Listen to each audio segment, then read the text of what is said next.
as the water in a river starts to warm in spring. The ducks are the first to know, according to the consumer news and business channel CNBC. Due to concerns that whoever is elected president may trigger political and social turmoil.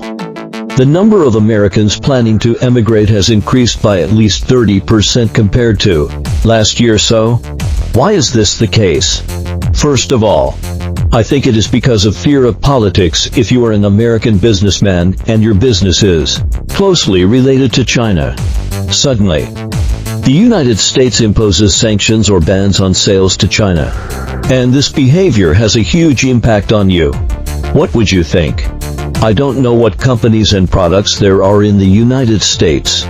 Let's take the famous lithography giant ASML as an example. Now the United States does not allow ASML to sell lithography machines to China. Its stock market immediately plunges sharply.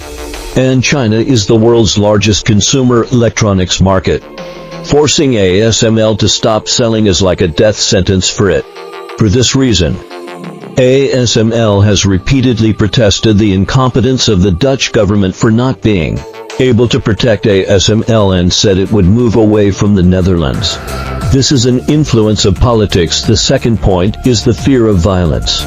According to American media reports, the number of people killed by gunshots in the United States last year was more than 40,000, ranking first in the world. Look, a few people were shot during Halloween a few days ago. Calculate it yourself. There are 100 people dying from gunshots every day.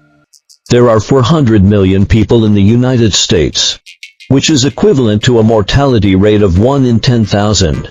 This is already a very high probability.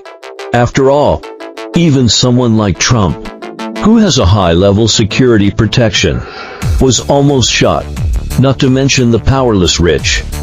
Right. Moreover, this is only the probability of being shot. So, in my opinion, the United States is no longer suitable for doing business. It is already bad enough that looting is not punished.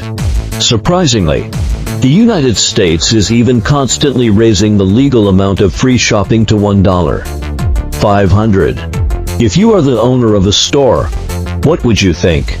If it were me, I would definitely move my base. Right. Didn't Blinken also say that the United States has a systemic collapse? What is systemic collapse? This may be relatively abstract. Just like a computer. If you don't touch it, or it is in a shutdown state, it seems normal. But when you want to run it, it will show a blue screen. Only specific people have the ability to handle it. That is to say, the initiative is not in the hands of the people and the country. However, having said that, although the United States has already had a systemic collapse, isn't this exactly the time when the rich need to contribute? However, these parasites actually desert at the critical moment. So, in any country, it is always the capitalists or the rich who abandon their motherland first. They are even less patriotic than landlords and feudal lords.